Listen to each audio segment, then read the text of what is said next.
Oh, interesting noise to start things off. Today's episode of the David Eagle podcast, and he's always making some kind of noise as soon as I press record. You don't need to. And that was, I believe, a raspberry. It was a bit of a raspberry. Or a raspberry, if you prefer. She does vacillate. Well, I think that's what she was doing, actually. What was the... Oh, yes, pause the machine. But what is the machine? There you go, an impromptu mystery sound competition. And talking of mystery sound competitions, we must apologise to Steve, because we said that Olivia was the only person who guessed our mystery sound competition, which was, of course, Ellie's loom. But it turns out that Steve also had a guess. We just didn't see that in time. But Steve, weirdly, he also, like Olivia, guessed typewriter. Yes. So there you go, what a coincidence. My goodness. Anyway, I'm now handing Ellie the microphone. Ellie will attach it to her. I think you were holding it upside down. What? Was I? Yeah. All right, okay. I hope you enjoyed the sound of the floor, listeners. There we go. There's many a flaw in this podcast, many people would argue. Yeah, I replied to Steve apologising. I said, is it because I sound like the type of person who would have a typewriter? And he said that was exactly his thinking.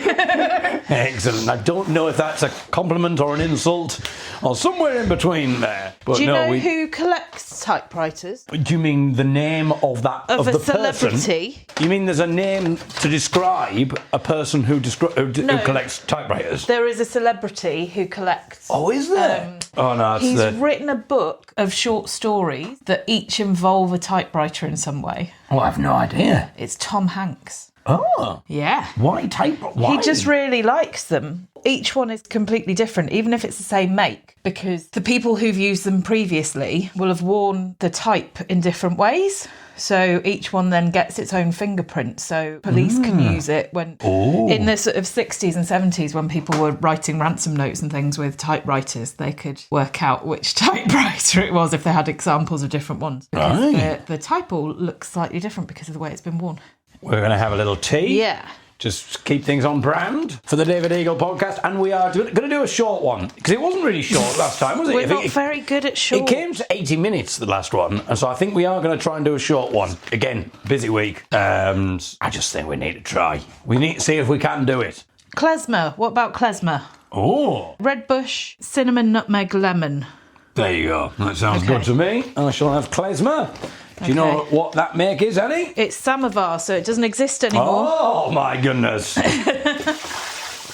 And I'm going to have the Moscow orange spice, and they're both to 100 degrees.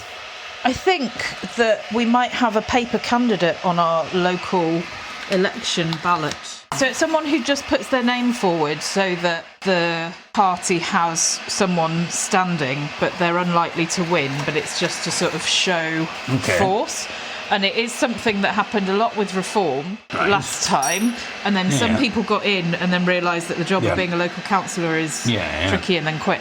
And I think our local Reform candidate is a fake. He's called Mike Bell, and on the election information, it just says he has a Sheffield address, which is what it says for most of them. The only ones who have their published address for our section, the Conservatives and the Green Party candidate. The only people who've put any election material through our door are the Greens. And it's either going to be Green or Labour here. It's unlikely that Reform would get anything, but I think they've stood someone just so that they might get like 50 votes and say, look, we've increased our share. But I don't think he's a real person, because I've looked online and there's no picture of him and there's no mention of him on the Reform website, so I think he might be a fake. It's crazy. Oh yes, we never established, Ellie, why you had blown a raspberry sound. Oh, because I was coming down the stairs, and yesterday I did strength and weight training. My legs are really tired now and really hurt, which presumably means I did something right, because we were doing lots of squats and things, and it's very difficult to move. Should probably put the rest of the butternut squash in the fridge. It's sweating slightly. Just where I cut the top off, it's a natural... Sweating? Well, it's not. It's just releasing moisture through the top of the cut. To... Releasing a bit of moisture, but sweating. Sweaty squash. Doesn't sound Could nice. you get a couple of mugs, please, mate? Oh! Oh. Well, you've washed them up. Yeah, no, but that one's all right. Okay. That one's fine, but this one... Oh, yeah, that does smell weird. That smells like bad breath. We don't even use the dishwasher. Come on, you bloody thing. How do you get this smell about you? What? I was just thinking if next door were overhearing and thought you were talking to me. Oh, this is ridiculous. What I'm referring to, listeners, is the cup. Oh, it's still there. Well, why don't you leave that one and get a different mug? No, I'm going to put some washing up liquid in this. Okay. Bugger. It's the kind of thing that often happens when you use a dishwasher. Yeah. That's why I don't like dishwashers. But was that mystery sound a dishwasher? Or am I just trying to put you off the scent, as it were? Yeah, because I really do not like that smell. Get it quite acutely. Yeah. And you can have like an amazing meal. And this happens in restaurants and stuff. You can have an amazing meal. And then sometimes you just hold the fork up to your face and you just get this little waft of dishwasher smell, and it's just... Ugh. I'm just going to heat the milk now, so I shouldn't have said that. It could have been a mystery sound. We can't do everything as a mystery sound. I do like the noise. The things that I think are really odd is when you have a coffee machine in the middle of like a busy service station or something like that. Yeah. And when you press the button to make the coffee, it starts playing coffee shop ambience. And the weird thing is they've got these in actual coffee shops where the actual ambience is going on. Yeah. And then you press the button and you start hearing the sound of clinking cups and people talking, and you go, I'm literally hearing that. I'm inside a place that's doing it. I just don't understand things like that. You just go, there's absolutely no need for that. That's just a pointless waste of resources. Because also, if you are in like a really noisy place where there's like, music playing and all of that kind of thing, this tiny little speaker playing coffee shop ambience is a bit strange, because obviously you're hearing the rest of the noise of the service station or wherever you are. You're hearing that. That's the main sound. Everything around you exudes this other sound. And then there's just this pinprick speaker going clink, clink, clink. And, oh, mate, you're all right. And just playing. And a little bit of... Exactly. There's a coffee shop ambience. I just need to add to the ambience by cleaning the frother. Oh. Okay. I have my tea. Yeah, let's see what the door's like. Let's see what the door sounds like, shall we, everybody? Let's see if it's changed. That's it opening. That's quite... Yeah, that was like a little mouse fart. Let's try it this way, though. No, it's. I don't think it's as much there. Maybe it is. Anyway.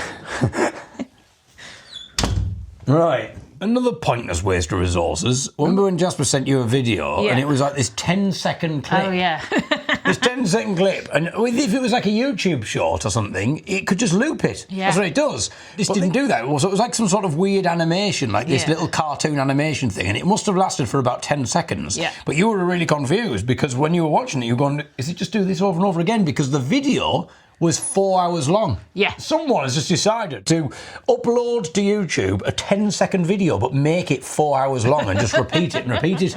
And I've seen like videos like that on YouTube as well. If I need like a little sound effect and I haven't got the sound effect, sometimes there's bits and pieces on YouTube. Yeah. And someone will put like 12 hours of ocean waves. And you sort of click on it and then it's just like the same 20-second loop over and over again. And you go, what is the point in that?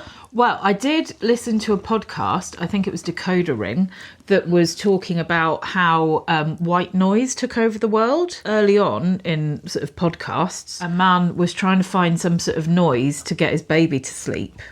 And he created a sort of white noise baby loop of just quiet sounds, and he put it on. He thought it was just on his own iTunes and uploaded it, and it was like an 8-hour playlist of just this sound that he'd created. But little did he was like, I don't know how we've got so many plays of it, because like we only play it once a night to the baby, and we've suddenly got thousands of plays this month. And what he hadn't realised is he made it public, and other people had stumbled upon it and were not only using it for their own kids, but for themselves. And this was the sort of start of the wave of white noise podcasts. Oh, the wave. Yeah, thank you. And the ones that were sort of jungle sounds and ocean Jungle noises. sounds? Yeah. Not like drum and bass. Not like jungle is massive. No. I mean, imagine that if you were thinking, oh, I'll get jungle sounds to calm me down, and you accidentally got wicked, jungle is massive, incredible. No, there's like playlists of. You would have thought jungle sounds would for be sleep. that calming, really. Well, it depends the where sounds you of grew a up. lion. Well, if you grew up somewhere where there's a lot of. Well, there's sort never of the sound of a nighttime noise. lion. Is never going to be. Yeah, but lions don't live in the jungle. They live on the savannah. In the jungle, the mighty jungle, the lion sleeps Well, tonight. I hate to tell you, David, they've bloody lied to you. They can climb trees, though. Anyway. I like it, yeah. Nicaragua Midnight Nature. There's thousands of these now. Sleep Sounds by TM Only ads before and none while you sleep. Check the description for more ways to Only ads before. What? And not while you sleep. Yeah, because that's the thing. That would be quite weird if there was ads in the middle of it. Yeah. Well, that happened with the sleep radio thing, didn't yes. The first in the series of Eagle is Stranded. Yeah. We talked about stumbling across a radio station called Sleep Radio. In COVID, we started listening to international radio stations, and we came across Sleep Radio from New Zealand. And he was in the middle of, as the didgeridoo was playing, suddenly said, and if you'd like to support Sleep Radio, you can do it by this thing. Maybe he was trying to do it, actually, by the power of suggestion. Yeah, so whilst people were So asleep, people in the middle, people are sleeping. like, And he's like, if you'd like to support, and he's just whispering figures, $300, $300. and then in the morning people were waking up like, what was this transaction I did in my sleep? Well, last week we were talking about how you were rudely awoken by sound effects thanks to the Radio 1 rap show. And last night we were kept awake by real life sound effects because I think there was an illegal rave going on over near your old house. It did seem like there was an illegal rave going on. Yeah. Unless somebody had accidentally got their own playlist, thought it was the jungle sounds, put that on, and then maybe they'd already fallen asleep by that point. And then once they find it difficult to get to sleep, but once they're asleep, they're a heavy sleeper. And so they had this jungle music blasting through. Yeah. Maybe that's what was going on. But a strange time to do an illegal rave on a Wednesday. You'd have thought like weekends. I did have a bit of trouble getting to sleep, and I thought, I'll find out what it is in the morning because the local Facebook site will have started with the conjecture, and of course they did. So okay. So what are the theories? Let's have a look. Oh, the police are on the way now, everybody. It's taken them a while, but they're turning up to stop the illegal rave. There it is. I've just got to find the post again, because the thing with local Facebook sites, you're not on them, so you don't know how much nonsense people post. I'm not a fan of nonsense. I'm a very serious, down-to-earth, pragmatic man. Oh dear. Oh. An hour ago, if your kids were in Hillsborough Park this evening around 5:30, you might want to have a word and educate them not to throw rocks and sticks at new ducklings. Apparently they didn't know it wasn't okay. What is wrong with people? Is there some sort of music event or rave tonight? Pounding bass through the walls. It's somewhere to the south of Fox Hill. I had the same thing around this time last year until 3 a.m. Rave probably has a big screen up showing the Facebook complaints coming in and met with a cheer for each one. So it's basically just people going, yeah, I can hear it, and naming their street. Yeah. David says it's been going on for days now. James says, was it actually? Yeah. I only noticed it tonight. And everyone else is like, yeah, we've only heard things tonight, not... Yeah. I never went to a rave. I wasn't really a rave person. I know that listeners will be shocked to hear that the wife of folk musician with a folk music degree who has her own loom never went to a rave. It is amazing how popular sound effects are, because I always remember the Classic FM when they were doing their test transmissions and they played Birdsong. And then the station launched, and then they got the stats, like the first year, from Ofcom or whatever it is, or Radar or whatever it is. And their most popular thing since the station went on air was the Birdsong before the station had actually launched. So it should have just stuck to that. People were really into And they wouldn't have had to have paid like presumably as much PRS if they'd have someone had just taken a sound effects thing, just some kind of recording device, and then not had to pay any royalties or anything like that. And that would have made them a lot more money than having to pay all these classical composers. We will get to Olivia's email, though, in the fullness of time. We also have a message from Ben, of course. Oh, yeah. Who I believe has sent a little story. I haven't actually read it yet, so I'll let you read that. And we've got another new contributor. Have we? Or is it? What? Well, I can't reveal it yet. My goodness, there's so much to still come on the David Eagle podcast. Did I tell you about the puppy channel? Just because I was thinking, of things that people Yeah, like. so this was an American guy who had an idea. Did he used to work in TV? He used to work in TV, so this is, again, I think it's a Decoder Ring episode, and she was talking about how her dad was in public TV in the 90s, and he decided that people would just like to see a lot of videos about puppies, and it would make them happy if they got to watch TV that was just puppies. And then he did a theme song, didn't he? Which was like, oh yeah, puppies, puppies, puppies, puppies. Oh yeah, should we see if we can find a Puppy TV theme song? Puppies, puppies, puppies, puppies, puppies, puppies, puppies, puppies, puppies. Puppies, puppies, puppies, puppies, puppies, puppies, puppies, puppies, puppies. Puppies, puppies, puppies, puppies, puppies, puppies, puppies, puppies, puppies. Puppies, puppies, puppies, puppies, puppies, puppies, puppies, puppies, puppies.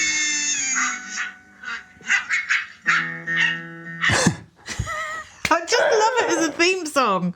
What I like is that if you've just got an idea, it's called the Puppy Channel, and it's just like, right, okay, so we need to think about what, you could go, what do puppies mean? You could be like, they're jumping, they're cute, they're cuddly, they're jumping around. So many puppies there to be found. Just whatever he could have. They're fluffy, they're cuddly, they like to snuggle. You could be in a puppy cuddle. I like the fact that This is why you're the one that writes you decided. the Yeah, but jingles. it was the way that you really. What I loved about it, listeners, was that she was leaning back. She suddenly lurched forward after I did my little song there, and she started with such glee. And then gradually, as the song went on, you just started leaning further and further back, going, "Oh, I'm not sure about this now." Yeah, it's because I'm not very good. It was just brilliant the way you. Oh, they're not.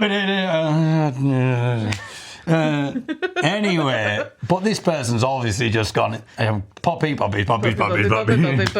I wonder if he started right in the first bit, right? Puppies, puppies, puppies, puppies, puppies, puppies, puppies, puppies. That's the first line. Now what? And then he was like, oh, there's not much that rhymes with puppies. So he just was like, oh, bloody hell, puppies, puppies. And then he was just like, well, I'll do. Do it again. Yeah. Unfortunately, he didn't make any money from his puppy channel, but I feel like it's the sort of thing that people would do now. The music would have cost an absolute fortune, presumably. Also, do you just keep showing the same videos of the same puppies, or as they age out, do you need to get new puppies in? Oh, God. What happened to the old replace- puppies? Yeah, That would be a big scandal. I wonder that about like puppy cafes and things. They can only work they for must. like 6 months until they're It's a cruel less business. puppy-ish, and then they're aged out like a terrible child star. They go to the drugs, they go to the alcohol because they're like, do you know who I am? Do you know who I used to be? I was the main one in that puppy cafe. I was on puppy TV. An old poodle sat on its back legs smoking, thinking about the old days. Oh dear, we didn't get much sleep because of the rave. I think it shows. All right then, that'll do for day one. Puppies, puppies, puppies, puppies, puppies, puppies, puppies, puppies, puppies. I've got a really itchy nipple. No. I mean, I am still recording. Do we keep that in as a little addendum? I need to address it, but the curtains are open. When you say you need to address it, Well, I need to you just mean you need see to if deal there's- with the itchiness of the Yes. nipple rather than talk to it. Yeah. Just sort yourself out. Can you shuffle that way, please? And I'll go and close the curtains, and then I And can then see she'll what's going on. deal with her nipple, and we will come back tomorrow, perhaps, with a nipple update.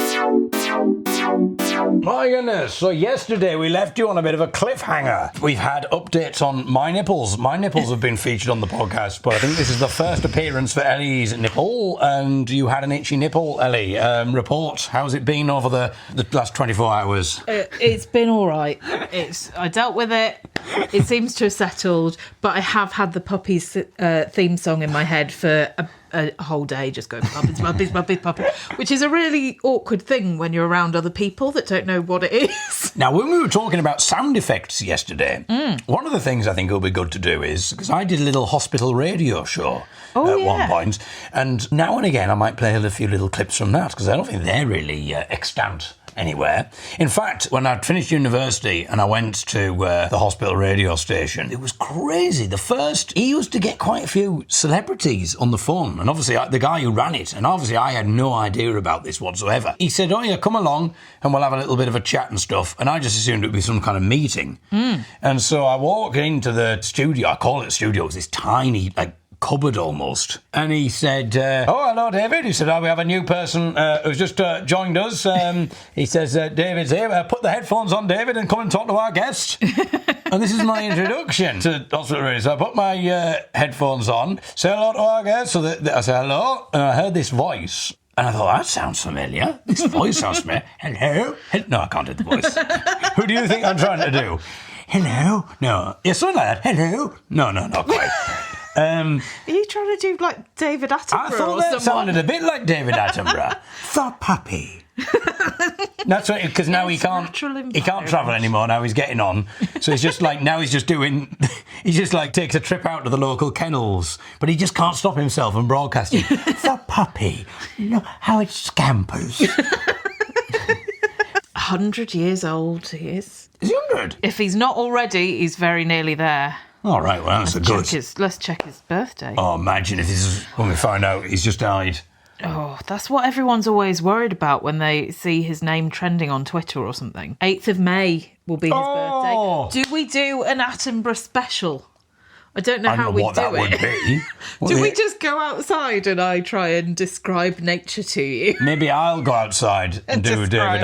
We'll do a David Attenborough special. We'll just go outside in the park of Sheffield. The ducklings. See the children throwing the sticks at the nude ducklings. Anyway. No, so you heard a voice and you recognised I heard his voice. I thought, well, this sounds familiar. And he says, have you got a question for our guest? And I thought, well, this is a bit weird, because how am I meant to know who it is? So I thought, So is the guest in the room with you? No, or it's just on the phone. Oh, okay. I thought I'd just say, so is it a busy time for you at the moment? Because I thought that's quite open-ended, because then the person will probably talk more about what they've been doing. Yeah, which would give you a clue. So I said, and I didn't want to say, has it been a busy time for you? Because that might sound a bit, well, what are you saying? I'm not doing much. So I just sort of kept it open-ended. A busy time for you at the moment. Yeah. And then he said, yes, we've just started filming the sky at night. Oh. Yeah. Okay. Yes. So who was it then? Dara Breen. What? Does he do it now? Yes. Right. No, it was? Patrick, what's his last name? I can't remember his name. Who used to be the games master as well. Yeah, so Patrick Moore. Patrick Moore, yeah. Yes. Cool. So suddenly, when expecting to be doing this meeting, and all of a sudden, I've just been walking down a corridor, and 30 seconds later, I've got headphones on and I'm talking to Patrick Moore. Also, what the bloody hell is Patrick Moore doing as a guest on hospital radio? Well, why wouldn't he be? Because it's a bit niche, isn't it? Would he not be on national radio? Well, he probably was as well, but obviously he's PR people. Well, and I don't think his PR people were doing a very good job, because we were speaking to quite a few celebrities. We had David Vine, the Ski Sunday commentator in snooker. We've had all sorts of people. I mean, there is one who we had. We'll come to that. But intrigue. What was crazy about all of this is we had all of these celebrities. I can't remember who else. We had loads of celebrities who would appear on this radio station, generally by phone. And then it became apparent the hospital radio station wasn't technically broadcasting.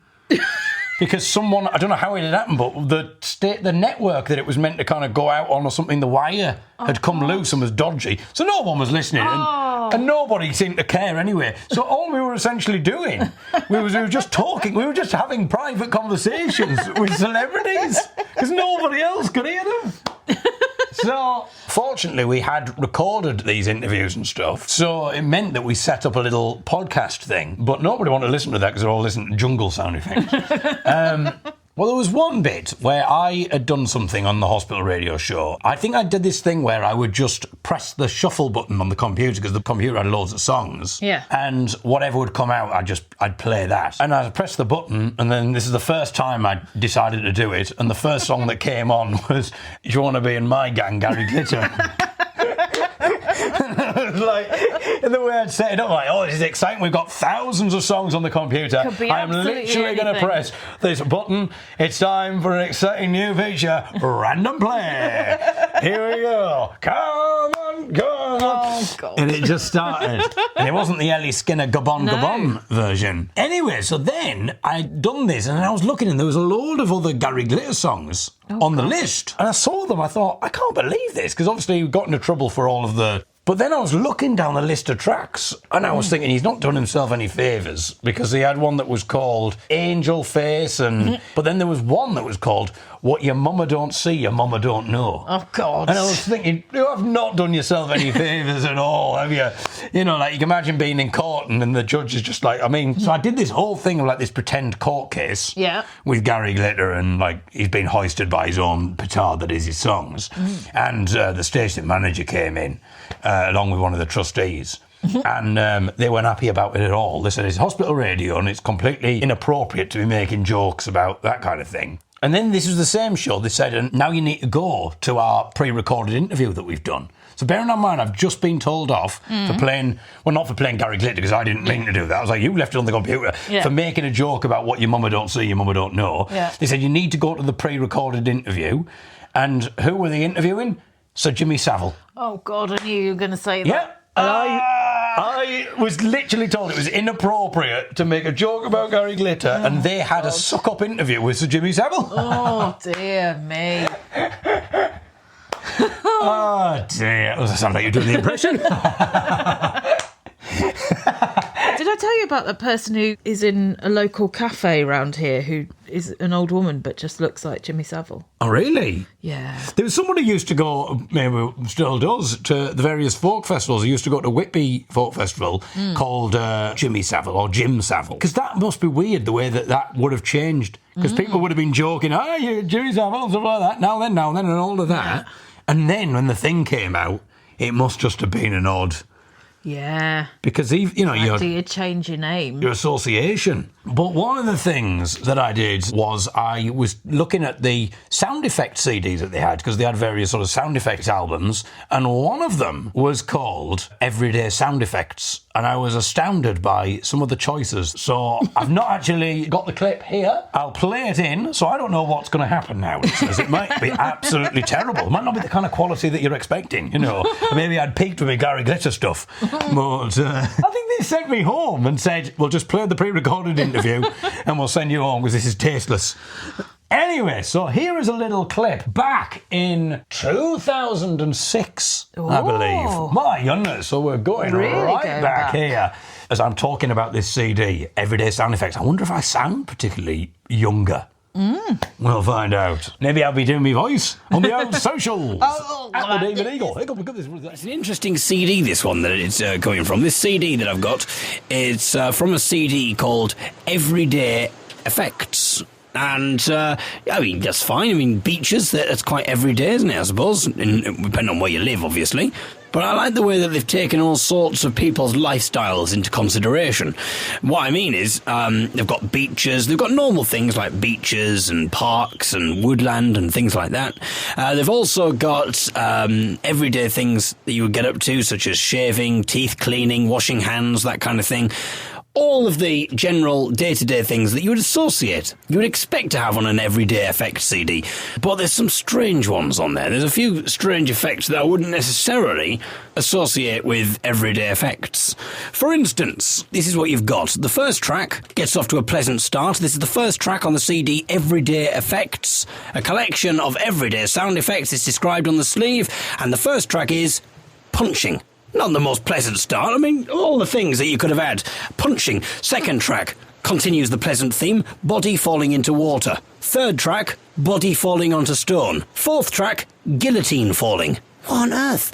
And then the fifth track, which takes that to its logical progression, head falling into basket. I mean, what kind of life is this person leading? I can't imagine a brainstorming session for, OK, come on, lads, gather round, we're having a meeting, OK? Right, we've got a CD, it's called Everyday Effects. So have we got any ideas of sound effects that we want on this CD? Nigel, yes. Teeth cleaning your teeth. Good one, I suppose. That's not bad. We'll put that on the maybe list. Brian, yes. Someone washing their hands. Washing their hands, that's not bad. Well, yeah, put that one on the maybe list as well. Rory, you've always got some good ideas with these ones. What do you think, mate? The sound of a guillotine. Sound of a guillotine, that's a definite, of course. Yes, we hear that one all the time. Put the guillotine on there. Excellent work, Rory. You know, you'll be getting another promotion if you keep up work like this. Anybody else with some good suggestions like Rory? Brian, again, yes. What about someone getting in the shower, in and out of the shower? That's quite an everyday occurrence. Yeah, all right, Brian, I'm sort of getting where you're coming from there. Rory again, yes, we must hear this. Rory, what do you think? I just thought you got a guillotine there, but what about the head falling into the basket? The sound of a head falling into a basket. Rory, see me afterwards, my friend. A pear eyes again. Body falling into water. Good one, Rory. Body falling onto stone. Good one, Rory. Sound of someone being punched. Rory, my friend. You're unstoppable. Who came up with these? What kind of a day does this person live? Imagine, I'd hate to go to that person's house. I mean, this isn't a true reflection of my day, but maybe I'm wrong here. Maybe you're listening to it and thinking, Dave, what are you talking about? I don't actually get your point here. But then this to me is an everyday occurrence, you know. I normally wake up on a morning. I'm lucky if I've gone 5 minutes before opening my eyes without having a few punches. And then on the way to work, if I haven't been pushed into the local pond a couple of times, then I don't know what's wrong with the world. You know, either that or I'm pushed onto some stone. And all my friends, including myself, we all work as executioners, so we're bound to hear the sound of a few guillotines and heads falling into baskets. So track 6, babies crying, I suppose. 7, teeth cleaning. As I say, that's absolutely fine, that makes sense. It's like, see, it's quite old, I like the way that it's gone. Heads falling into baskets, and then after track 6, it's like, teeth cleaning. 8, 9 and 10, absolutely fine. That's shower doors opening and closing, etc. But when we get to track 11, we're back to tearing and punching of limbs again. We've also got on the same CD, large explosions, earthquakes, bombs dropping, chains dragging. As I said, I'd hate to spend a day with this man. The last track on the album, bodies exploding. Oh my goodness. Animals and human beings alike were harmed in the creation of this sound effect CD.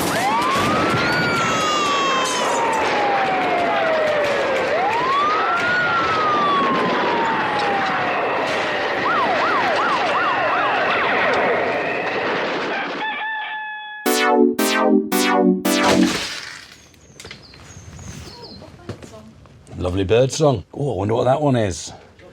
Well, we could check it, or we could just leave it to Olivia. Ellie has downloaded, on Olivia's suggestion, by the way, the Merlin app, which is for bird recognition. The Shazam of bird song. I'm just moving the microphones there. They were slightly misaligned. They weren't quite at my nipples. But now they are. I can feel them slightly caressing the nipple. I've decided that the wind conditions are quite light, so yet again I've gone for nipples unadorned. There's no windshield on the mics. I've never actually used the windshield on the mics. I'll tell you what, it's a bit of a treat next week. I'll put the fluffy things on my nipples. But I do feel a bit self-conscious, I think, about the idea of having those fluffy things on me. Oh, it's very, very mild. Oh, this is what people want. Oh, sorry. Hello, you all right?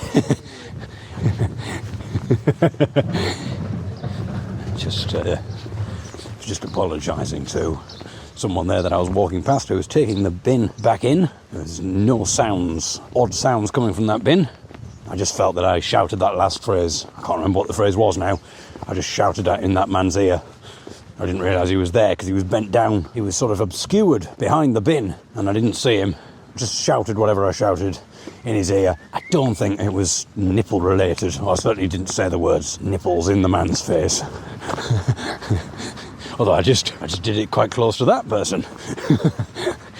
Anyway, we can't go on like this. Every single time I go for a walk now, I just talk about my nipples. There's the lovely sound of birds. Oh, that's what I was saying. I was talking about how mild the weather was.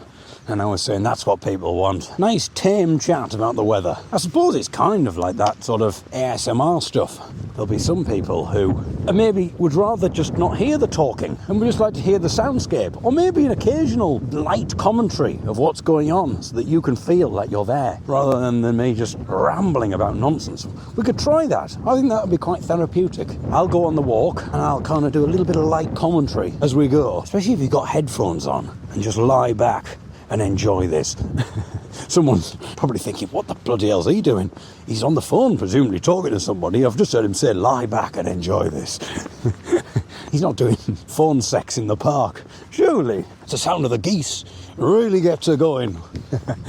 So yeah, lie back and enjoy. Or if you have maybe this could be like a thing we could do for treadmills. You know, if you've got a treadmill, they have those settings on where you can look at the various views, so you can change the landscape. And so it can be like you're walking through the mountains, or you're walking through famous landmarks. But I don't think they've got the audio. Oh dear, I've made a bad choice here, haven't I? To not adorn my nipples, because I don't know if that person was on a run before I started talking, or if they've just broken into a run because they were standing next to someone who just started shouting about their nipples. But that person just suddenly took off. I think they were on a run before, and maybe they just briefly stopped. Well, I don't know. But I don't think that does audio. You're just seeing that. And it'd be really nice. I mean, maybe the new ones do. Maybe you can put some earphones in or something, although you wouldn't want that. You want your own earphones. You wouldn't want to pick up a pair of earphones that other people who've been at the gym have been using and sweating all in. That would be horrible. But I like the idea of just being able to put on some headphones, and rather than just the tedious gym music that's pumping out, you're suddenly transported into this world, and you're seeing a different view, and you're hearing the different sounds. And I think that would be wonderful. So if you are on a treadmill right now listening to the podcast, I was going to say close your eyes. Is that a good idea? I don't know, I mean, why not? Why do you need your eyes open? Well, surely you don't need to have your eyes open if you're on a treadmill. Feel free to, as you're walking, let's go on a walk together. If you haven't got it doesn't matter if you haven't got a treadmill, you could just get up on the floor, just start walking, even just walking on the spot, and you'll be transported as you walk with me through the park. So let's take a walk together. And it's kind of like a ASMR walking experience. Here we go.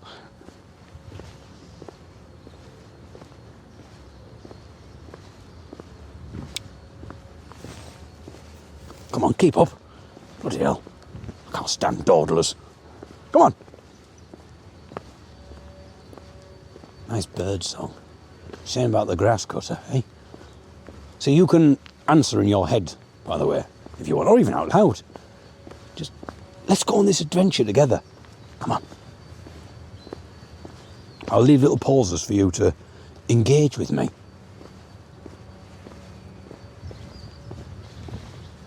Lovely day for it, isn't it?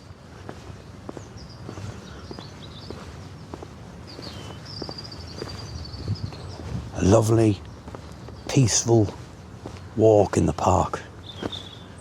No worries. Nothing else to think about or to focus on, but just the movement of your feet from left to right. Or from right to left, if you prefer. You know, let's not argue about this. We're meant to be having a nice day in the park. Come on. Oh, yeah. Thomas. I noticed you didn't say hello to them. I said hello, and you just completely ignored them. Oh, the positive of having Ellie set her alarm to the sound of a duck quacking is that I now suddenly feel a lot more awake. It's a Pavlovian response.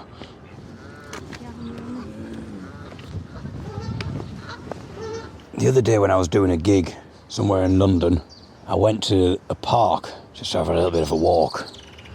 And a man came up to me in the park, and we were chatting away. He was a lovely man, but as has happened before, he eventually got to the point of why he was there, And he wasn't just there for a chat. He said that he was here to talk a little bit about Jesus. And he said he's also just doing positive prayer. So he says, yes, I'm just, people who let me, I'm just saying a little prayer for them and letting Jesus into their hearts and letting him heal whatever might be troubling you in life or bringing hope and possibility into your life. And he says, I've been talking to you. It was quite an odd way that he worded it. I've been talking to you and I think a prayer would be in order.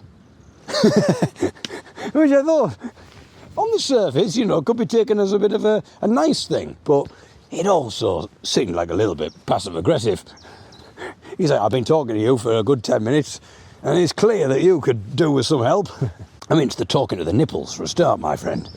I'll see if Jesus can do something about that. So, he'd been asking me various questions. He'd asked what I was doing later. I don't think he was propositioning me. And I told him I was doing a gig tonight. And then he got on to the sight loss, and he was asking me how long I've not been able to see for, and how it happened, and all that kind of thing. So we had a chat about that. Then he mentioned Jesus, and then he mentioned saying a prayer for me and, letting Jesus help me and that kind of thing. And I thought, it's not going to take up much time, I assume. It would be easier to say yes than it would be to say, I'm all right, thanks. And also, just on the off chance it worked, might as well give it a go. You never know. God loves a trier.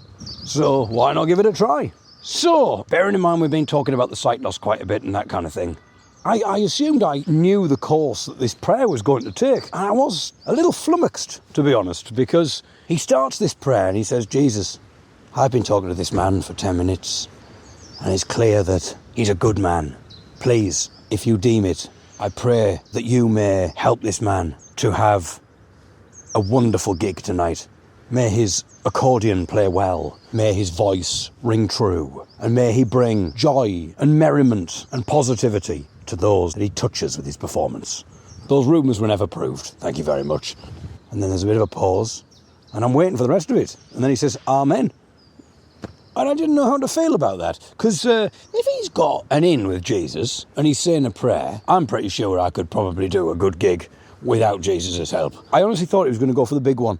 I thought he was going to go for the sight loss, but he set his sights a lot lower, and he just asked Jesus to help me have a good gig. And I nearly said, do you not think there's something else that you could ask him for? I like the idea of him just building people's hopes up.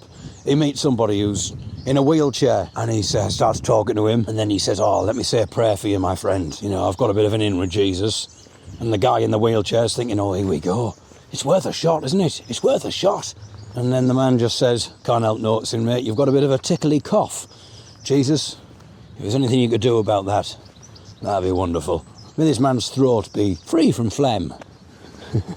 Also regarding Jesus, there was somebody who was on a mailing list for blind people who work in audio, asking a question about music and how to do a certain thing. And he said, because I want to produce gospel music. And there was a part of me thinking, is there anything new to say with the gospel genre? It seemed to be the kind of music he was producing was kind of that kind of middle-of-the-road light rock type thing, that's been done for decades now. And I'm thinking, is there anything new that you're going to offer that hasn't been done before? Because at least with the young'uns, Sean's writing songs about different people and telling their stories. And maybe in fairness, there's some of that in gospel, but a lot of the gospel, and I'm mainly talking about the saccharine side of gospel, where it's just the same subject over again. I was in a taxi a while back, and the taxi driver had this gospel CD on. I almost don't want to call it gospel, because when I think of gospel, I think of proper, choirs. I love that kind of, that style.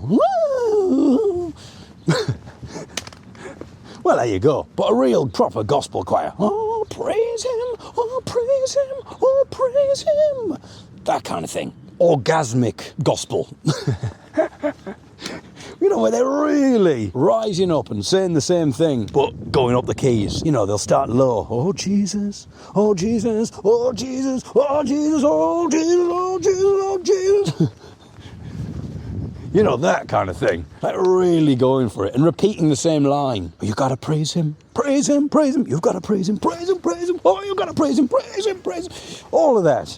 Some of that can be brilliant stuff, really powerful. I haven't made it sound very powerful, but you know what I mean. But this kind of saccharine, middle-of-the-road rock thing, this is what this guy seemingly wanted to produce. And also, I mean, he didn't say that. I want to produce saccharine, middle-of-the-road rock gospel. Yeah, but in this taxi, it was all, like, you know, the first track was something like, oh, Jesus loves you, and I love you, Jesus. Jesus loves me, and I love you, Jesus. And the second track was essentially, oh, Jesus is great. Oh, Jesus is great. It was just the same thing over and over again. I suppose the other problem with gospel and talking about Jesus all the time is there's not a lot that rhymes with Jesus. There must be so many people who start going, I'm gonna sing you a song about Jesus. And then they go, there's not really much to rhyme. You've got pleases. You could have cheeses. But there's not a lot, is there? Geezers. Maybe if you're a Cockney Gospel singer. Oh, I'm here with all me geezers singing a song or two about Jesus. I love that Cockney Gospel. Now, I'd listen to that. But it's never Cockney Gospel, is it? It's always this sickly, saccharine, middle-of-the-road, light rock. And so I sort of thought, this guy who's blind, he's going to, like, try and overcome all the obstacles when it comes to, like, learning audio production software and that kind of thing. And he's going to try and learn all this stuff and try and find accessible solutions and how to create music and produce it. And then he's just going to bloody create this middle-of-the-road, sickly, sweet, saccharine gospel rock. He sort of sent a little example of the kind of thing he wanted to record with drums and bass and that kind of thing. And it was just him playing an acoustic guitar. And it was just that kind of, Jesus is great, we love you, Jesus. It must be so easy to write. Whereas Cockney Gospel, that's a bit of a challenge. Knees up, Mother Mary.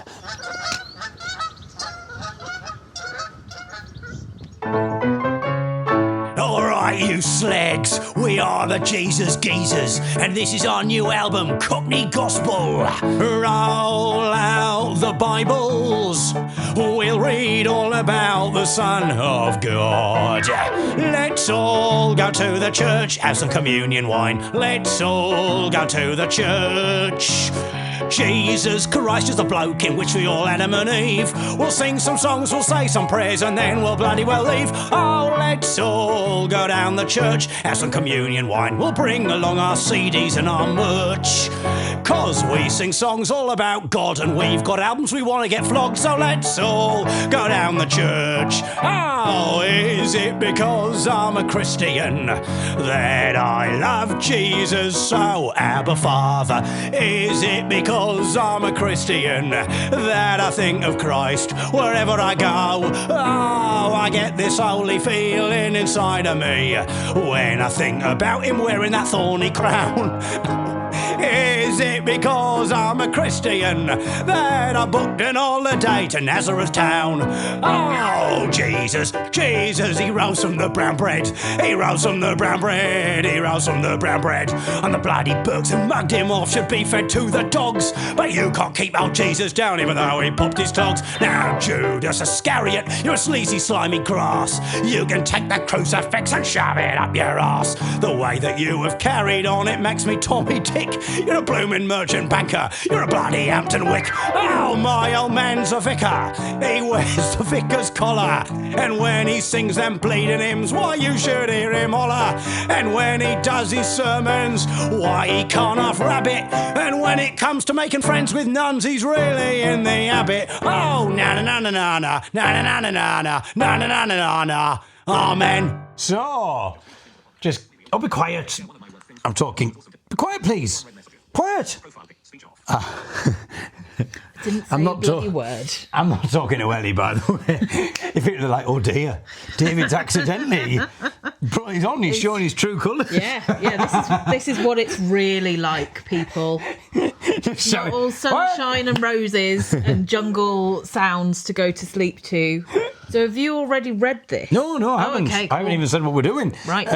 No, I've not read this yet. It's a message from Ben, so I thought we could talk about this. Something about the first line. I think he might be referring to something inspired by our spammer time thing. Ooh.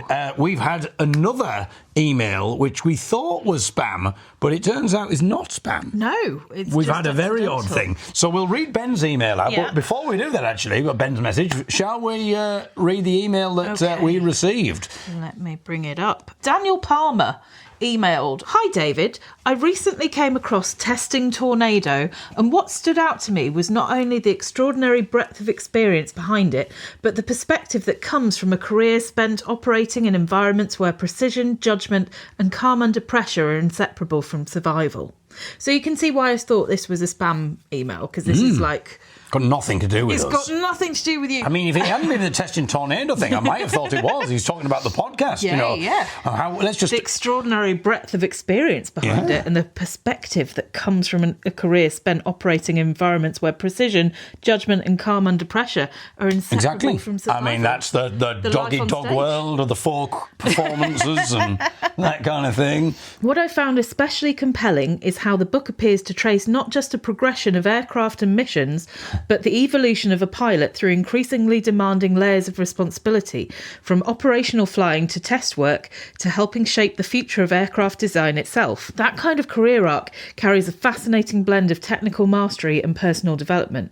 As a fellow writer, I'm always interested in how people reflect on careers built in such high-stakes environments, and I'm curious, when you were writing the book, were you more focused on documenting the technical and historical milestones of the journey, or on capturing the mindset and personal lessons that came from operating in that world? I imagine balancing those two elements in a memoir like this must have been an interesting challenge. Kind regards, Daniel. USA Today best-selling author, suspense and psychological thrillers. I don't know how he's done this, because bearing in mind, this is clearly a man who knows his stuff. Research is clearly important to him.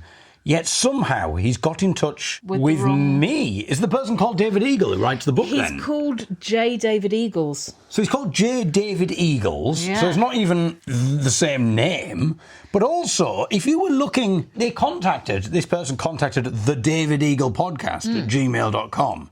So they didn't email the website email address. No. Why would you think that it would be anything to do with me? I don't know how he found the email address, but surely if you email the David Eagle podcast at gmail.com, you go, oh, I'll just make sure I got the right David Eagle. I'll listen to the David Eagle podcast. Immediately, he would have... Imagine if he did listen to the David Eagle podcast. Wow. But then he still thought that you were the that I might be the same pilot. thing. He just thought, oh, it's just a bit of a side project. Yeah, so I thought, let me look up Testing Tornado. So is he... Oh, because it was a memoir. Yeah. So he is a pilot. Yeah, it was early Cold War days when 17-year-old David Eagles applied to the Fleet Air Arm hoping to be a fighter pilot for his national service. He little imagined the career that would follow. After training with US Navy and Australian Fleet Air Arm, he settled into Fleet Air Arm fighter pilot life. He progressed through naval test pilot duties where he was forced to eject from a Buccaneer during catapult launch trials before joining British Aerospace and playing a major part in cockpit design and flight testing of the RAF's first fly-by-wire and swing-wing aircraft, the Panavania Tornado. Absolutely crazy. And then after he did all of that, he then retired and set up a little podcast where he talked about herbal teas and animal penis facts. So I decided, I don't think this is a spam one. I think this is someone genuinely trying to get in touch with someone to have a nice chat about what being would a be writer. the point if it was a spam thing? Well, Because exactly. he's not asking us for anything. He's not going... Well, he's asking questions, but it's not the kind of thing that you would be spammed about, because what's in it for them? Exactly. So I thought I'd reply saying, "Hi Daniel, what a lovely email, but I'm afraid you've contacted the wrong person. This is an email address for blind comedian and folk singer David Eagle, and although he has written a book, Bound Together by the Young'uns, out of print but audiobook available, it's about being a folk singer from the northeast of England. It would be quite interesting for him to try flying a tornado, but I think they might stop him. I'm going to look the other David's book up on your recommendation. I'll look for yours too. I hope you have a lovely day, and if you fancy listening to the David Eagle podcast, you'll hear what the nonsense we talk about." From Ellie, David's wife. So he then replied, which I wasn't really expecting. And we should reply to him, but maybe listeners can help with suggestions of other questions that we ask David Palmer, best-selling author. I mean, this could be a guest. It could be. I mean, we've got a best-selling author on our hands. Yeah. And we haven't replied, but then again, I'm thinking he'd be absolutely fine because we're just leaving him in suspense. And he's all about the suspense, isn't he? Hi, Ellie. That gave me a good laugh. Clearly, my research took a sharp turn somewhere between test pilots and folk singers. Yeah, how? How? Because it really makes me think, like, as I say, if you're like the kind of person who researches for a living, how have you messaged the David Eagle podcast? He's writing a thriller. He probably doesn't have to research too much. Oh, trash talking. She's trash talking you, Daniel. We know you're listening. He says, that said, I'm glad it did go to the wrong person. There's something interesting about how stories emerge from completely different worlds but end up orbiting similar themes, whether it's flying a tornado at the edge of its limits or standing on stage holding a room through voice and timing. Different pressure, same demand for presence. There you go. Thank you. You've got a demand for presence, the same level as a fighter pilot. Now, I'm curious, when David was working Well, it is like people do say, that when I did the gig for the army, Yeah. which obviously we talked about on the podcast, when I did that gig for the army, the stand-up gig, afterwards, you know, people came up and go, I couldn't do that, mate. It's so interesting, isn't How brave you are to stand up there. And you're like, bloody hell. And you're like, I am a brave little soldier standing up in front of other soldiers telling jokes about knobs. Well, I don't. No, lots of other things. He goes on to say, now I'm curious, when David was working on Bound Together, was the focus more on capturing the journey of the group itself or the moments behind the scenes that shaped it? That's kind of the same question as he asked other David Eagles. Yeah. I always find those... Oh, now she's trash talking to you again, Daniel. She's saying your questions are a bit hack. Same question, different person. I always find those in-between moments are where the real texture of a story lives. And I'll take you up on the podcast. Anything described as the nonsense we talk about is usually where the most interesting stuff hides. Well... You'll be digging deep to find it. I don't know. And you're welcome to come on the podcast if you want to do a Zoom. Kind regards, Daniel, best-selling author, suspense and psychological. Now, I wonder how difficult it would be. Have you tried this? What? Have you tried typing in, what's he called, the author, David Eagles, contact? I just don't understand how his research has taken him to the David Eagle podcast. There are no public personal contact details such as direct phone number or email addresses. Okay. But there are 86 people in the UK with the name David Eagles. That's very specific. I wonder how many we've got David Eagle. How many people called David Eagle there are? Place your bets now. Will there be more David Eagles than David Eagles? Okay, so... That doesn't quite work. More people call David Eagle David's Eagle. than David Eagle. Our subtitlers are going to be having a field day with this one. Sorry. The first one I'm trying to search, it says David Eagle wife. You're like, yeah, that's who you are. That should be the search option. I think people are searching for that.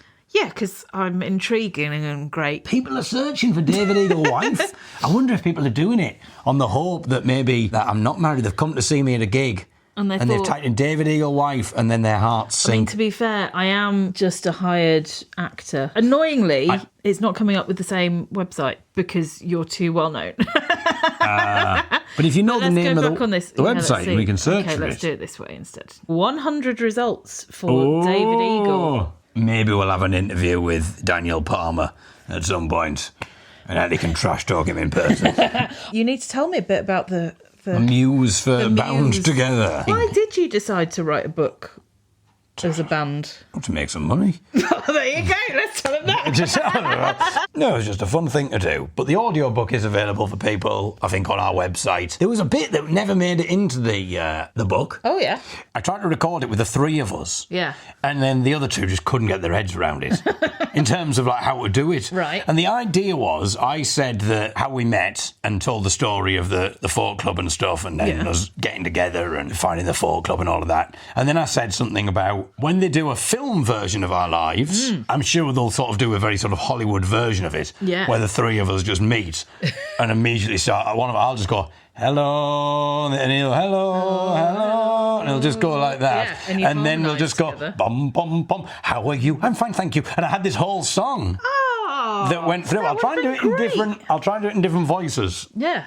So you can hear how it went. And I tried to do it, and the idea was why we were going, how were you? The other bum bum bum, and we just do the whole thing organically, and that's what would be like the depiction. Yeah. And it was something like, oh, how are you? I'm fine, thank you. How are you? Yes, I'm fine too. How very odd we seem to be, singing in three-part harmony. Then the three of us would go, dibby-dibby-dum, dibby-dibby-dee, singing in three-part harmony. Something like, I hear tell there's a folk club somewhere on this land. Are you thinking what I'm thinking? Yes, we should start a band. Yes, how did you guess? Well, it just seems really obvious that everything of us were meant to be, singing in three-part harmony. Fiddle-diddle-dum, fiddle-diddle-dee. harmony, singing in three-part harmony. And then... That would have been great. yeah, and then the end was, it was all going to be in perfect harmony, which is what they were struggling with. And then the end was going to be this whole big thing about singing in three-part harmony, singing in three-part, singing in three-part, singing in three-part, harmony. And then the last harmony was going to be really bad. No. And it was like, oh, we might need a bit of practice or something like that. Yeah, exactly. So anyway, so that never made it onto the book, which I was a bit disappointed about. Well, actually, talking of books, I have discovered some early works of literature. So we'll come to that. But first, let's head to Ben. Let's go to Ben. That's an odd song, isn't it? Yes. Do you remember when I had the idea that I'd take the song Was Not Was, Yeah. Shake Your Head, Yeah. that's what we're referring to, Yeah. and I would try and do all of the things on it. I thought it would be like... All the things she says you can't that you can't do, and it would be like a stand-up thing. But then when we looked, we were like, yeah... The list is absolutely ridiculous. Yeah. But some of the things you can do and some of the things you can't. Let's have a look at the list. We will come back to you, Ben. Okay, you can't stare into the sun. But what you could do... I think there's ways in which you can get that. So then you take the newspaper. Yeah. Yeah. You can't pretend to have fun. Well, I think you do when we're recording this podcast. Oh, yeah, I'm absolutely miserable. Thank goodness it's not visual. You can't read a robot's mind. No, that's interesting now, isn't it, with AI, but... Yeah, well, this I don't was know. written 43 years ago, so they hadn't... 43 years ago? 1983 this Bloody came out. hell. I know. And the Getting singer, Ozzy Yeah. Osbourne.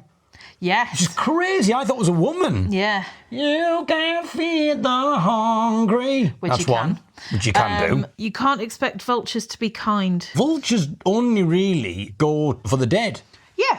So you could argue that's quite benevolent in a way. It's very, yeah. They don't feed on the living. They're nature's waste disposal. Yeah. They're doing a favour to the planet. The vulture. I've forgotten that, yeah. That was a weird mixture of David Attenborough and Unthank. The vulture. I am a vulture. That's if the Unthanks did like a big metal thing. I am a vulture and I will pounce. I am a vulture and you are the dead body. Anyway. You can't live 7 lives. You could do that one. You could say, I'm going to just do 7 completely different things. Like 1 year, I'm going to do this. I'm going to completely change my job. Do something completely different. Yeah. I'm going to be gay for 1 year. Yeah. Just Good that to kind know. of thing. That's the first thing I came from. Some people say, my different life? very Freudian. All right, I'm going to be gay. You can't win money at the horses. Well, you can. Well, you can.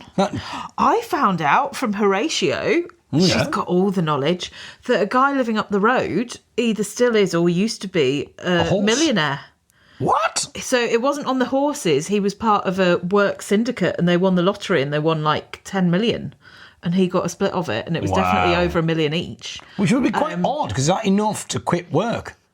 Well, So imagine if you're all doing the work syndicate and then you're all of you just like, all right, we'll quit. I think that's been an issue before because I'm sure there was a TV drama made about it of this group that won and then they all sort of left, but also they all fell out and fought. But he doesn't, like, looking at his house, you wouldn't imagine that he was a millionaire because although we're doing all right on your folk money, we're not doing that all right. And also his car is like held together with sellotape.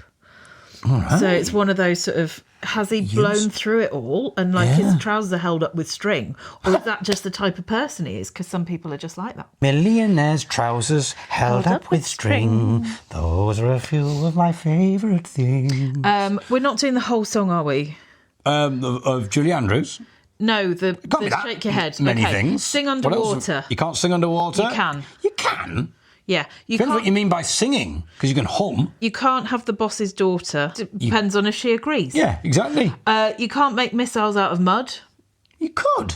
Yeah, because if you just throw mud, at Anything someone, can be that's a missile. You can't purify bad blood. Well, So that's what. You can, that's what transfusions and... Yeah, that's what people. Maybe this is a Jehovah's Witness. Maybe that would make sense. You can't sue Buddha for libel. No, I agree on that one. No, And you can't rewrite the Bible. Well, people have rewritten the multiple, Bible. And you could argue that that's kind of what people are doing all the time. Yeah. I mean, I've already, the Cockney Gospel and the Jesus Geezers, they're going places. I love the idea of the Jesus Geezers. I might perform as the Jesus Geezers. Well... Do you think I could get into churches doing that? I think you could. Because he's not massively blasphemous. So, coming up soon... Not massively, that'd be my thing. He's not massively blasphemous. You can't feed the hungry. Well, you can. Yeah.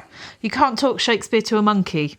Yeah, you can. You could talk Shakespeare to a monkey. You can't teach necessarily, but maybe you could, because some of them learn sign language and they might learn a soliloquy or two. There's one that you can do, and it relates to our nephew Jasper. What, throw a child in a swimming pool? No, it's you can't become invisible. Yes. But if you recall, when you first met him, he was only 3 or so. He was just a little boy. And he sort of whispered something to my brother, his dad, and he was like, Jasper wants to ask you if you can go invisible. Because when he covers his eyes, he goes invisible and no one can see him. And because you can't see all the time, you must be able to go invisible. Which is quite lovely.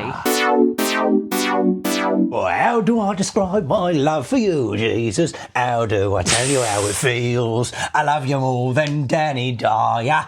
I love you more than jelly deals. Oh, I don't need no dog and bone. I just talk to you in me praise. And when it's me time, I'm sure that I'll climb up the old apples and pears. Hey! I didn't do any eyes.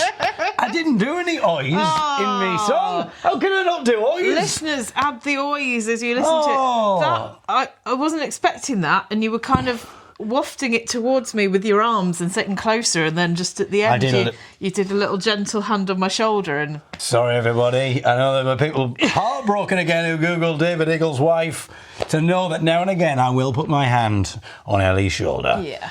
But we don't get much more affectionate than that. When she noticed when she had a itchy nipple, I didn't offer to scratch it. Okay. It's time to head to Ben's email. Hooray! I'm just re-listening to the podcast. My goodness. I know. Another one? It's not just... I don't know if Ben used to re-listen, or maybe he heard Olivia and the fact that she listens to the podcast twice each week, and then Ben thought, oh, that's a good idea. Or maybe didn't want to be outdone by Olivia. And now Olivia's going to be like, oh, yeah, you're listening twice, are you? Well, I'm going to listen 3 times. Blossom's never mentioned any past lives or similar other than asking if they're possible. Ah, yes, we were talking about children's recollections of past lives. Whether we've got one from Olivia or not, time will tell. Nothing from Blossom, though. No. This week, when on a visit to Parliament, she did dare to ask our MP where the spies were. Then he and his assistant showed her where MI6 was. Read the O2 bit, and I thought I'd share one of my worst things from working at Orange Broadband. I had a really pissed off customer once, many times really, but and as we had a call structure to follow, it wasn't easy to say, okay, you've had a terrible experience, I'll leave you in peace and move on. So I was trying to resolve his problem, unwanted lying, while he was... Unwanted lying? Yes. What does that mean? Like, not able to just go, yes, you've had this problem and let's try and fix it, because you've got to follow the script if you're in a call centre. So while he was furious and getting worse, and then he blew his top and ran off a long list of expletives ending with, you're a... I thought he was going to say he ran off. No. Because that would be quite odd. He just ran off and the phone's just there. So he'd called Ben a very strong swear word. Unfortunately... I could have beeped it as well. Okay, do you want me to... What? Oh, I thought you were going to beat me reading it. Okay. I'm saying he could have done the touch tone thing. Yeah. If you're swearing on the phone, so he could have done his own censoring. Oh. If he really wanted to. That'd be brilliant. In fact, that'd be more effective if you were literally, you're a... just like this. That'd be brilliant. Unfortunately, I was having a very bad day too, and shamefully, I returned the dreaded C-bomb and then hung up, aggressively throwing my headset off and storming off the floor for 10 minutes, which is not a good thing to do, but I calmed down and went to talk to our junior supervisor, who was awesome, to tell her and explain myself. So it was okay after a chat and then a warning not to do it again. It's very difficult working in a call centre, isn't it? You tried... Have we talked about that before? Yeah, I did have a job interview for a call centre when I left university. Little did I know the bright lights of hospital radio were beckoning. It was some blind company or something that recommended me for this job because they reckoned that BT had got some kind of computer stuff or something in place. I don't know what they'd thought was going to be the case. Maybe they'd got some magnification or something, and that's what BT thought they were going to be dealing with. But I can't see anything. But they should have known that. So I turned up, and then I got brought into this room, and I had to do this test, like this exam thing. Yeah. Well, you know what a test is. They went, all right, so off you go, and we'll come back in half an hour and see how you're getting on. And so I pressed, firstly I was looking around for headphones. Yep. And I thought, all right, well, maybe we don't need any headphones, and maybe it's just only me in this room. So I pressed up arrow, nothing, down arrow, nothing. So I've alt tabbed, nothing. So I looked around for headphones. Are you all right? And I said, yeah, I'm just, like looking for the headphones or whatever. Or is it meant to be speaking to me? And they were like, wait, what? And they had absolutely no idea. And then, I was like, oh, well, the screen not big enough. We can try and make it bigger. And I'm like, it doesn't matter how big you make the screen. I'm not going to be able to see it. I'm blind. And they were like, oh, all right. So it's like, and they didn't know what to do. So they said, oh, you just wait there in another room and I'll have a chat with a manager or something. And then meanwhile, someone came in who worked there, and she said, oh, yeah, you're here for the job interview. And I said, yeah, it's been a bit weird to be honest. I said, oh, you do look a bit nervous. You look a bit flummoxed. She says, here, read the newspaper. That'll take your mind off it. So she gives me this newspaper, and then at this point I just thought, it would almost be easier to just hold this newspaper. So I just held this up newspaper while she was talking. She then turned back round to me and said, you've got it upside down. And I'm like, so it never happened. So then they went, oh, we don't really know what to do, to be honest. We'll get you back in at some point. And so I was walked out of the place. Never heard from them again. Oh, the life you could have led. One of the 7. Could have been it. We could have been working together. Because I think Ben lives in Middlesbrough. So we could have been working together, Ben. The dream team, calling people C words left, right and centre, my friend. I worked in a call centre, but mine was quite nice because you didn't have to call out to people. They called to you because it was a helpline for teenagers. We did have a script we had to follow, and you couldn't move on until they agreed to. There was a bit called contracting that you had to go, okay, I can do this for you, this and this. Does that sound okay? And until they said yes, you couldn't move on and give them the advice. But at the end, you had to ask them some questions about themselves for sort of monitoring of like where people come from and ethnic background and things like that. And one of my friends, who's mixed race, she got into trouble because she'd had this lovely chat with this girl. She'd given her some careers advice. She'd given her details of who could help her locally and stuff, and she was like, just need to ask these questions. What would you describe your ethnicity as? She'd given these sort of examples. The girl had gone, oh, I'm just a little bit of everything. And so my friend had said, oh, just like me, I refer to myself as Heinz 57 varieties because I've got a little bit of everything. And they had a lovely chat, and she hung up, and then they used to pick random calls of ours to listen to for training and monitoring purposes. And she got called up on this call, and she was told that she was really unprofessional for referring to the girl as like a Heinz 57 varieties. And she was like, I didn't. I called myself that. And also I was connecting with you, so we should connect with them. Absolutely fine. And she was fine. And she'd said that she was a bit of everything, and I said I was too. Yeah. Which, sometimes makes people who are not white also, feel a bit more comfortable. This would have been, I'm assuming, a white person having a go. Yeah. This is always the bloody thing. But it's because it had flagged up, and they don't seem to understand the irony that, like, a white person goes, you shouldn't be saying that, it's unprofessional to say that. It's like, hang on a minute. But also, I just thought that was a really great way of describing yourself because, like, it's iconic, the Heinz 57 varieties on their label. Honest, you wouldn't know. Yeah, well, you wouldn't know because you can't see it. And just so many opportunities I missed out on being able to see the labels of Heinz baked beans.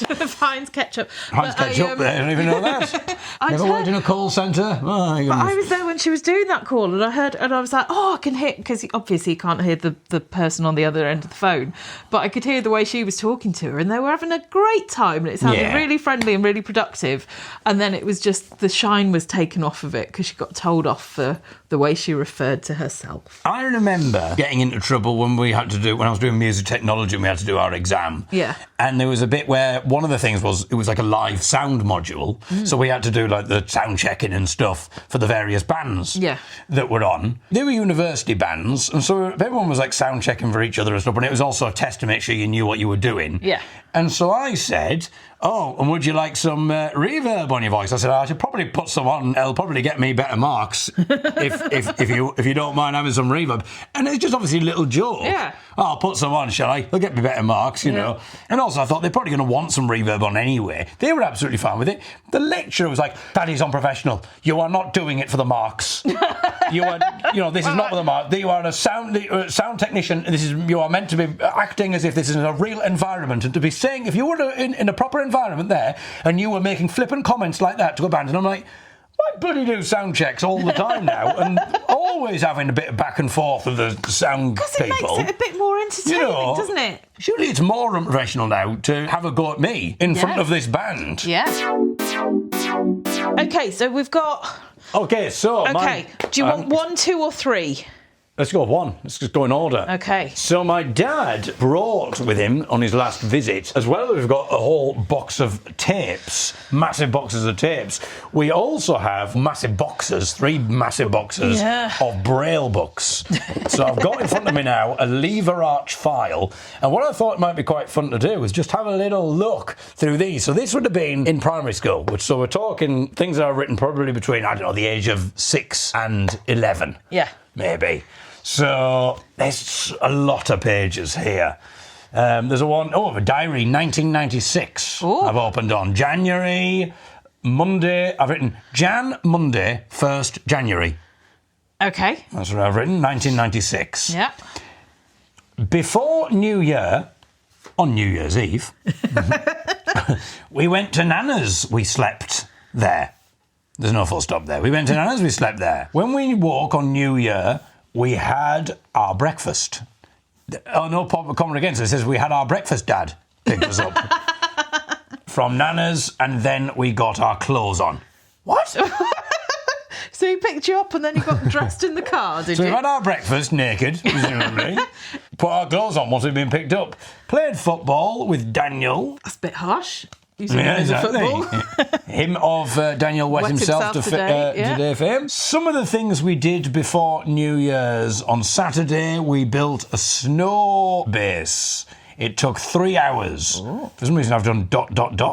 full stop. We also went on our sleigh down the hill. And I went down without falling off. Oh, well standing. Bloody hell. Yeah, then it moves to the Sunday the 5th of February. Oh. So I haven't updated this for a while. Didn't do anything interesting for a month. And then it says the entry for the 5th of February 1996 is simply, I went to church, dinner, played tea. And I've written it without any commas there, so it just says dinner, played tea.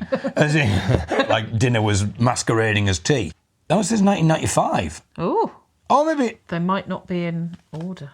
Monday the 6th of February 1995. After school I went to Nana's, then I went swimming and had my dinner. Tuesday the 7th of February 1995. After school, tea, sports. Wednesday the 8th of February 1995. After school I went to tea.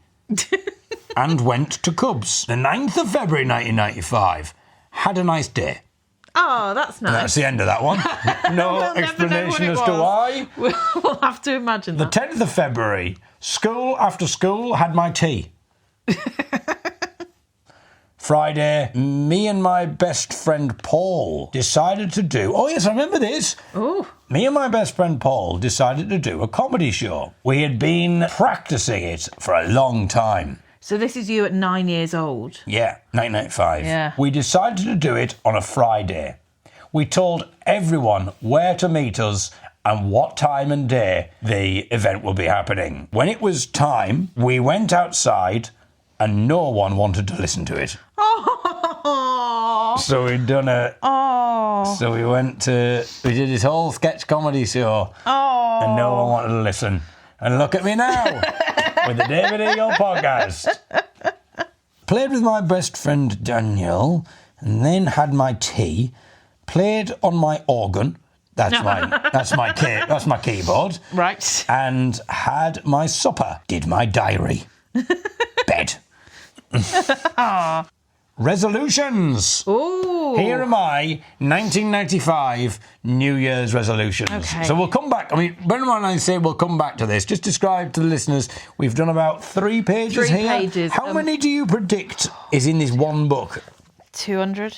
So I'm at 200 pages in this book, and there's another 3 books to go. So this is going to keep us... Oh, no, that was just the 3 on top. Right. There's at least, 17 folders. So...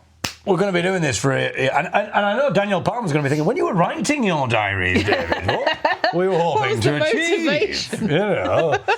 Okay, New Year's resolutions from 1995. Let's see how many of them maybe are appropriate now. I will try to help my mother and father. My mum's dead, so I can't do that one now. I shall try not to be cheeky. That's number tricky. 2. Number 3, I will try to keep my tapes to be in their boxes unless I am playing the tape or recording.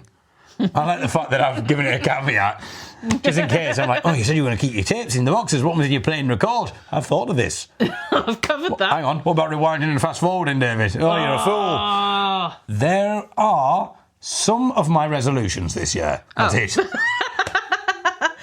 So I don't know, we'll just work our way through it maybe. Yeah. Over time. 10th of March 1995. I went to school today. I did my language skills work, which is also be called English. I don't know if Your that's... language skills was great. I don't know if that was meant to be a joke. It probably was. I don't know, I went to school today and I did my language skills, which also be called English. So who knows what we'll find. I'll keep reading. I might read some beforehand, because that's going to take a long time if I'm just reading. Had my tea, wrote my diary, finished writing diary, going to bed. Right, so what do you want to go with? We've got feedback from listeners. My goodness. Well, we should end with Olivia. Yeah. You know, the big finish. Has he been in touch? The big finish? So we talked about Steve commenting and guessing the mystery noise, but he'd also left a picture of the entertainment system in his car. It says, clearly my car entertainment system ran out of characters when playing the latest episode, and it just says Jason Donovan and an arse.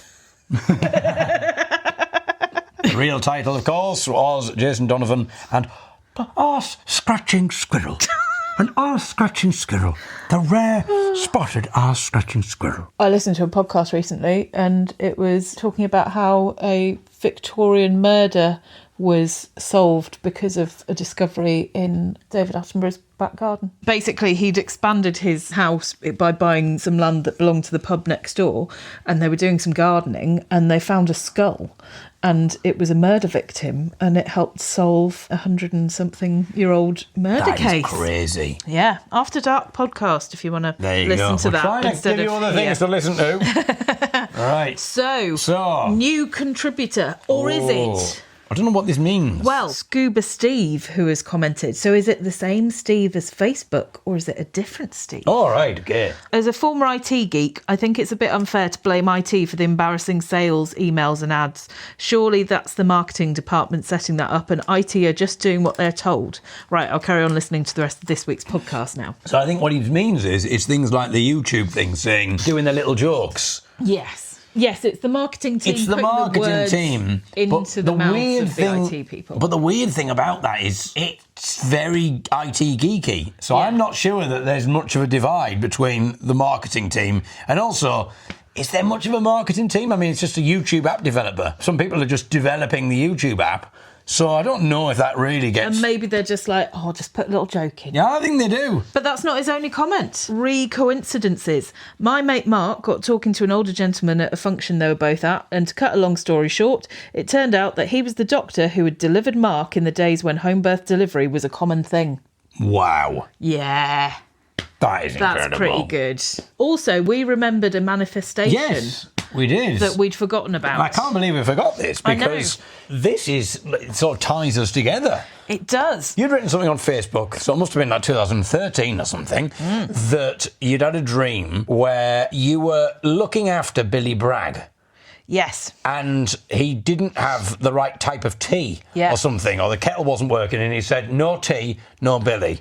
Yeah. And he wouldn't go on stage because he hadn't got his cup of tea.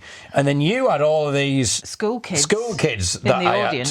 that Billy Bragg was meant to be performing to. But then there was a stand-up element. I can't remember what that was. This dream must have come out of reality because I used to work at the Sage Gateshead, and when he was performing, his rider was a kettle and Red Bush tea or no gig. So I must have remembered this and put it into my dream. So in the dream, he was refusing to go on. So the kids were sat there and you were like, I'll go on and I'll entertain them. And you did stand up for them. And so and then you sung did a song. and sung them a song, and you did some stand up until Billy was satiated. Is that the right word? Satiated or sated? Yes. Whichever you prefer. With his Red Bush tea, which you have had this week, a Red Bush. You had your...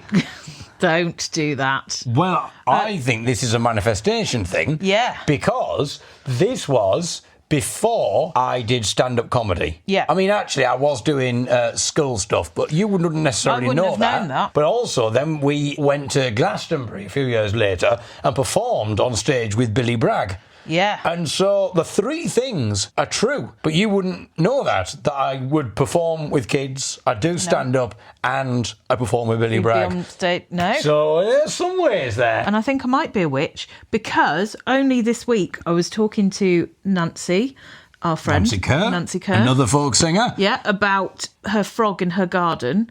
And she's had a frog that's... That's not a euphemism, by the way. She's had a frog that's returned for the last few years. And I said... How do you know it's the same one? Because it looks the same. They've got markings and stuff. And I said, oh, has your frog come back? And she said, no, not so far this year. And then the very next day, she posted a picture of it because I had manifested the frog and brought it back to her garden with my witchy powers. Well, why don't we? Is there anything in particular? We could do this as an experiment. Yep. If there's anything that a listener would like. We can't do lottery tickets. No, we have to start with... We don't want it... Well, you know what happens there. Yeah. You'll end up having a car held together with sellotape, trousers held up with bits of string. But any little things that you would like Ellie to try and will into existence, let us know. OK. But is it time? Is it time? I think it must be. It's time for Olivia. Hi, David and Ellie. Firstly, I'd like to apologise to other listeners, brackets Ben, for somewhat hijacking your show last week. Other than that, it was another great podcast. Aww. And I loved how you said goodbye from me at the end. My thoughts this week. Spammer time got real for us this week when we visited my digestive-loving father-in-law and he nearly got scammed by someone pretending to be calling from the fraud team at his bank. The scammer took out a loan in my father-in-law's name and then siphoned it off to his bank account. As soon as we found out, we called the fraud team who reversed everything, but it was a scary near miss that has left us all a bit rattled. Oh, dear. Yeah. I remember getting a call, this is many years ago now, got a call from the bank, and originally I put the phone down because it just felt like a scam. They called me up and it was some automated voice thing, and it said, this is a message for... Then it suddenly went... David Eagle. Like that. It's a fraud alert. To be connected, please press 1. And I thought, this is clearly like a spam thing. Yeah. Just because of the way it suddenly went, David Eagle. Cut and paste a name in. It was just like weird, like a different voice. But then they called me back up, and then I think it was like a normal person who was speaking to me. No, it is a real... And it was like a fraud thing. Next paragraph. I was really enjoying Ellie's garden ideas about having a lovely sensory garden with lots of native plants. That and the being locked out or not story got me wondering if your house has a name. Ooh. No. So it doesn't. Oh, actually, it doesn't, but it sort of does. It sort of does. And there's a massive coincidence here. So she's said, if not, you definitely need to name it or at least get a sign made if you didn't get one as a wedding present. And this would certainly have been my present of choice, saying the Eyrie. Oh. Because that is the home of the eagle. Do eagles live in eyries as well as owls? Yeah. Because owls do, don't they? Oh, am I going to have to Google now? An owl's daytime resting place is a roost. Ah. And an eyrie. An eyrie for an eagle. An eerie's for an eagle. Right. I mean, she will have done her... Oh, she's done her research. she's not Daniel Palmer. You can learn a thing or two from Olivia, Daniel. Yeah. I don't know if it's slightly... I mean, I'll say this. Olivia's not going to tell me that she's got a name for her house. But I'm just thinking, is it slightly pretentious to do it? I don't mind it. I quite like it. I think the thing is, though, I think it's better if you live in a cottage. You know what I mean? To call it... If you're just living on a house that... In a terrace. Yeah, in a terrace house, and you've called it, welcome to the Eyrie. Yeah. Also, the Eyrie sounds a little horror. Well, also in Game of Thrones... Especially with that creaky door. Yeah. You know, if you're like, oh, bloody hell. I mean, you heard the door wasn't worthy. I nearly just fell over the bottle there. Welcome to the Eyrie. No, it's not very eerie. Fairly anything. Welcome to the Eyrie. Anyway. Yeah, it is. Well worth doing that. I'm it's sure you'll agree, listeners. It's a differently spelled Erie. I know it's differently spelled, but it's not said differently. No, that's true. So the coincidence that I found when I was researching the history of the house is that this bit of land belonged to quite a big house at the end of the road that was called Eagle House. So our own Eagle House is built on land that belonged to the Victorian Eagle House. And our mortgage advisor's surname was Peacock. Next bit of the email. I haven't met you yet, David. Wow. My Olivia. I know. Just imagine when you do, it'll be very exciting. My signed copy of Strangers was a shove and go. I seem to recall you were mid-conversation. We used to do those in those days. I do apologise for shoving you. You were mid-conversation with someone when Sean thrust the CD into your chest. You scribbled on it and then carried on talking. I then came along to your gig at the Mill, as Ellie correctly suggested, bringing 4 other family members with me. And I didn't see you to speak to. I then came to the gig at the Apothecary Tap and was too shy to say hello. I'm coming to the Sing weekend. Well, I hope that you'll speak to me there, Olivia. You know, that'd be a bit weird. I'm coming to the Sing weekend next February, and Georgia's coming too. We're very excited. Oh, excellent. Well, hopefully you'll still be a fan by that But also point. we might have finished the podcast for this series by then, because it's only meant to run for a year. I think that's But Ellie maybe we getting her do a hopes up. special. Well, we haven't said we were going to just stop. Oh, that's true. I was just hoping that we were done. We'd do a year and then we'd have a break. We might have a little, A week or two off. Well, let's not. Look, we're only into April. Let's not. We might not even make it through the year. We might not even make it through the month. My current mastermind specialist subject is Fairport Convention. There have been a few people who've tried that over the years, and I remember one chap from quite a number of years ago who obviously had been swatting up on his music. And and I remember that because what happened was when John Humphrey said, "I've started, I'll have to finish," the man said, "Oh, who knows where the time goes?" Lovely. Olivia. Lovely. Yeah, but when he was asked where in London was the house originally named Fairport, from which the band got its name, located, he didn't know. It was, of course, in Muswell Hill, and he calls himself a fan. Tutting emoji. I'm sure it's perfectly okay. Can you do a tutting emoji? Or did she actually just write it? That's what I'm interpreting that one as. Okay. It's like an eye-rolly kind of one. I'm sure it's perfectly okay to have 2 specialist subjects, and limiting my knowledge of Tosh time to just this season seems reasonable. We haven't said it's Tosh time. Haven't. We leave that now. Yeah. For a third, I reckon I could also have a fair bash at the young'uns as a specialist subject. Steady on. I haven't had any weird or paranormal things happen with my daughter, but my niece used to see people at the windows of her house when she was 3 or 4. She'd be chatting away, and my sister-in-law would ask her who she was speaking to, and she would answer, "The man in the window."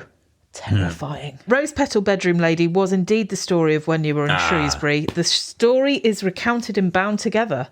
Look how things have just come full circle. There you go, Daniel Palmer. Can you tell me what you think the muse was, Olivia? And Olivia's just got the free extra.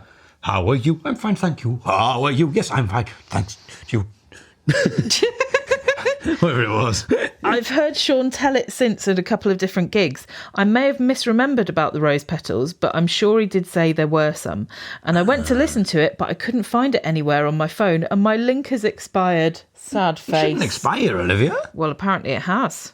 Until next week. Oh, I'll send you a link. I don't know why that would expire. It shouldn't expire. That'd be terrible if people are buying it and then the link doesn't work. Turns out we've been scammers without realising it. Well, there we go. There you go. Thank you very much, Thank you, Olivia. I hope this has been all right for you, everybody. It's been a bit of I feel like it's been quite a tired week this week. It's really tricky because you've had a lot on and actually you've got quite a lot of gigs coming up. So I don't know what it's going to be like for the next few weeks. We might have to do a very condensed version. So if you want to find out where I'm going to be, North Eastern Cumbria, then you know what you can do. You can follow me on the old socials at the David Eagle, or you can go to davideagle.co.uk and click on the old gigs page. Okay. It's the sort of sucking in of breath through the teeth that really gets me. Because it's so accurate and so annoying and I hate it so much. I don't know why. I should volunteer my services for the illegal rave. Yeah. Hey, everybody, I've been enjoying your time now, your legal rave. Stop with a little bit of jelly and ice cream, maybe, and then we'll get the music back on. I've got some Crowded House lined up, and a little bit of a jungle remix for you of the old Crowded House coming up. And what I might do... I might try and... I like the idea. Maybe next week. Yeah. Oh, God, I've got time. You haven't got time next week. But what I like the idea of doing is an illegal rave. It's an illegal rave in that style, and then just random mashups of, like, Simply Easy Red. listening. Yeah, things like that. Adding a bit of yacht rock. What? It's kind of like Hall and Oates and stuff like that. It's things that you would I can't go have, for that. Yeah, it's things that you would I like have on a that. yacht. Why would you have it on a yacht? It's just sort of... Hang on, I need to... Why we were yacht just rock? about... Why would Hall and Oates be part of... Well, I'm probably getting the wrong people, but okay. Yacht rock is a broad, smooth, highly produced soft rock subgenre that peaked between 1976 and 82, combining pop, jazz, funk and R&B influences and characterised by lush harmonies, polished studio techniques and the work of LA-based session musicians. So it includes people like Michael McDonald, Toto, Steely Dan, Christopher Cross. Well, so that's not easy listening then. That's nothing like that. No, but I think that Because would be Steely great. Dan and Toto but I are reckon, like, they're really but that's good. the sort of stuff that ends up on like Heart Radio and things like that. Oh, we could do this? guess the intro. Guess the Olivia. intros. We're literally about to for sign Yacht off. Rock. Okay. Right, we'll end with this. Okay. So you just said some ready? of the names. But... Well, yeah, but I'm not telling you. All right, here we go. That's Steely Dan. No, it's not. Off. Is it not? No.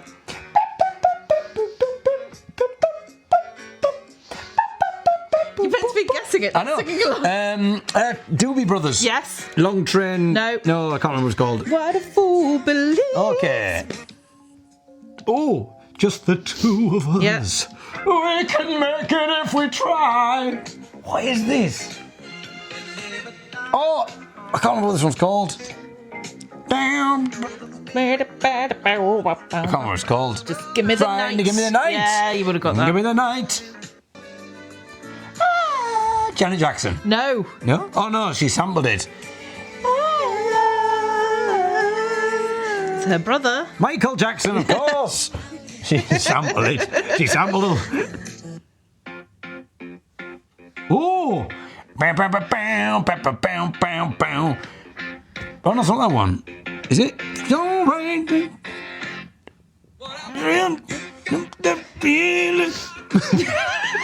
I sort of know. What is it? You make my dreams come true, Hall and Oates. Well, you do. The Billy Bragg, we've established that.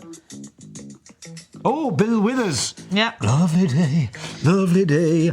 What if we can lovely do? day. Can we hold our breath Oh, God. as long as Okay. Bill Withers? I don't know how long he does this. A lovely day.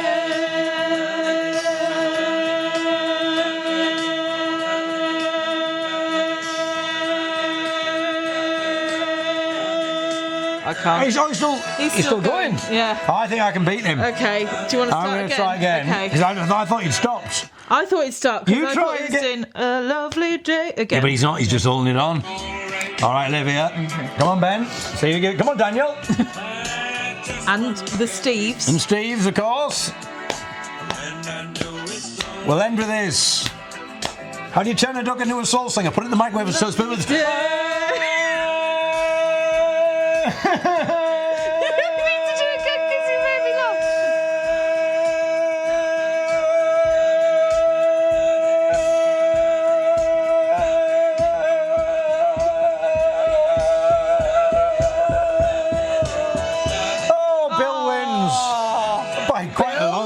Bill Winners. Oh, he's still going. That's got to be. It must be. I think he must have done a... I think I might have been able to have done it, but because I tried to get the how do you turn a duck into a soul singer I know, joke. and then you made me laugh, And it then you really laughed was a bit. too quick. How do you turn a duck into a soul singer? Put it in the microwave till it's Bill Withers. Very good. And with that, thank you for listening, Thank you everyone. for being with us. Thank you for being with us. That was Bill Withers, and I'd like to thank you for being with us. Stop doing this. Stop it. Stop it. Stop it. Stop it. Stop it. Honestly, you're going to make me throw up. Goodbye. Goodbye. And bye from Ben and Olivia. Oh, yeah, hang on. And Bye, Steve. Ben and Olivia and Steve and Daniel.